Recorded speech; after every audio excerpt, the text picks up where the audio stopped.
Welcome back to Bob's Magic Emporium. Time for the next all-new Magician 101, the show for all magicians. We have a lot of really great questions this week, so remember to post your questions down below for next week. I'll give them an answer. The Moose Gaming has the first question, and he says, how long have you been doing magic for, and how did you get into magic? I'm going to start with, I've been doing magic all my life. When I was about 5, my family, my dad actually bought me a magic kit for Christmas. One of those cheap little magic kits, but he also bought me a cape that tied in the front, and then he bought me a little top hat. There's a picture, I still have a picture of me dressed up as a magician wearing that cape and top hat. If I find it, maybe this week, I'll show it next week on Magician 101 because it's pretty cool. But he bought me a magic kit, and I never really learned the magic tricks out of it. I think that magic kit came with a rabbit, like a fake rabbit, and I always put it in the hat, and I'd always say, look, watch, rabbit in the hat. That would be my signature trick when I was little. But for the most part, I never really learned the tricks out of them. About 8 years ago, I started doing magic.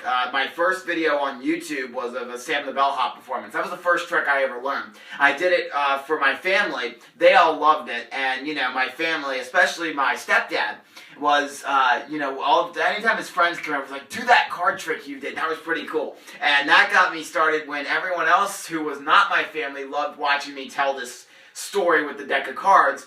That really got me started to learn more card tricks and get more magic and eventually grow my magic and start doing parties and different sorts of performing everywhere. So now I perform at farmers markets and on boardwalks at beaches. So it's a lot of fun. And also, but I've always, and to answer your other question, how did you get into magic? I don't really know how I got into magic. I have my family says when I was about 2 or 3, there was a Penn and Teller special on TV.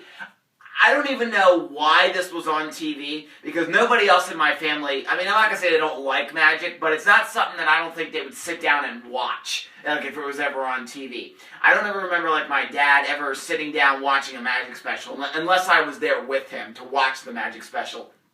He never would sit down and watch it.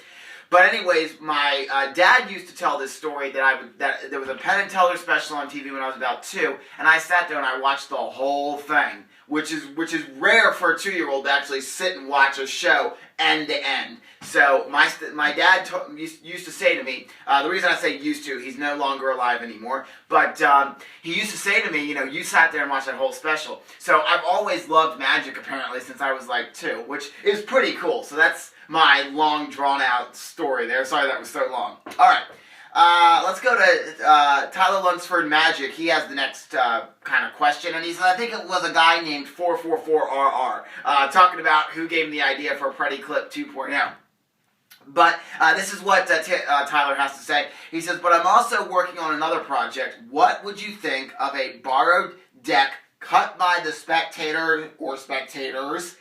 Then the portion of the cards were placed on the bottom until the spectator, either spectator or spectators, feel the need to quit. You cut the cards once and spread them on the table. You pull out your phone and show the most recent picture on your phone, and it's a picture of spread cards. You later point out in the picture that they are in the same order as they are on the table. Sorry that was long and drawn out. That sounds pretty cool. That sounds pretty cool. If you're able to do that and they're in the same order, I think that would be pretty neat. What I would love to see, though, and I think I have your 2.0 for this trick. When I was reading this, I was like, this sounds cool because, I love doing things where you take a picture of something or you have a picture of something. There's a trick out there on the market. I can't remember the name of it. I'll maybe look it up and tell you next week. Where it's a deck that has numbers written on the back. Each card has a different number, like 1, 2, 3, 13, 18, 22, 63. They all have different numbers on the back. And then you pull out, you have this photograph that you taken earlier, and it's an actual hard copy photograph. It's sitting in plain view, face down, and then after you pick 3 cards out, there's numbers like, the numbers could be like 7, 13, 20. Turn the photograph over and the numbers match. It's that I love doing tricks like that with his photographs. So I do love the premise of this, and I can't wait to actually see a demo for it. I think this would be really cool. But your 2.0 for this trick, I think it'd be even better if you could have a card selected somehow. If you could have a card selected, and you could have the card turn itself face down. So all the cards are face up in this order, and then there's one face down card. If you could maybe use the face down card somehow. So you have your picture of the entire order of the cards that are in correct order, and then in your photograph on the phone, there's one card face down, just like there is. You take out the face down card, turn it over, and it's their selected card. I think that'd make the trick even better. I think that'd be an even better thing to do. There might be a way you can work in the photograph on your phone, maybe have 2 recent photos, and the most recent photo could be of the cards face up in correct order with the face down card, and you say, but I also took one more photograph, and you show the next photograph on your phone, and it's the back side of all the cards, so every card is face down except for their card that is face up. Maybe you can do something like that. So do it. If you want to try that, do what you will with that, and let me know. If you're going to do kind of a 2.0 for that trick, that'd be kind of cool. I always love, anytime you can have multiple revelations in a trick, I think it makes magic it makes magic a lot more,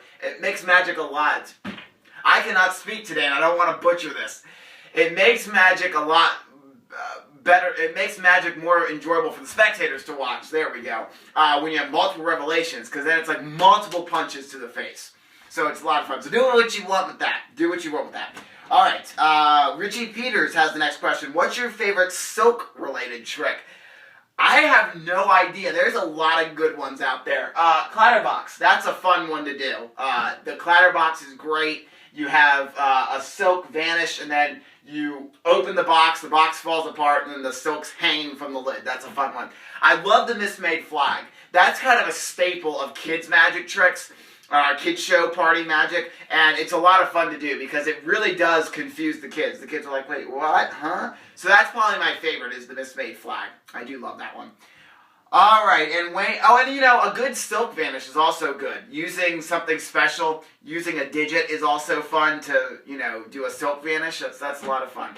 Only magicians know what that is. All right, and finally, Wayne Carter has the final question. Are you a fan of the Wizard product review? Actually, I am. I love the Wizard product review, and if you don't know, they're actually changing up the format of the Wizard product review. It's going to be bi-weekly now, so not today, but next Wednesday, they're going to do their first Wizard product review live. They're going to do live ones now. They did a live one a few weeks ago, and now they're going to do another. They're just going to do them live in front of an audience, and they're going to do them bi-weekly. So, yes, I am a fan of the Wizard product review, if you couldn't tell. I really like, yes, I really like it. So it's fun to do, and fun to see their kind of take on, what they feel about the latest tricks in magic, how they feel about them. And there's also been some tricks that I've also said, oh, I want that from the Wizard product review, just because I've seen them do the get it off the sticks and actually do it there. So, that's going to do it for this week's Magician 101. Hope you guys enjoyed, and make sure to leave your questions down below for next week. I'll give them an answer, and I'll see you next Wednesday for another all-new Magician 101. If you'd like to see more awesome content, be sure to hit the subscribe button down below. New videos are posted every day of the week. Also, check out my website and register so you can post in the forums. Follow me on Twitter and Instagram, like me on Facebook, add me to your Google Plus circles, and check out my merchandise store to pick up some awesome swag. 444RR, game shows, magic, and more.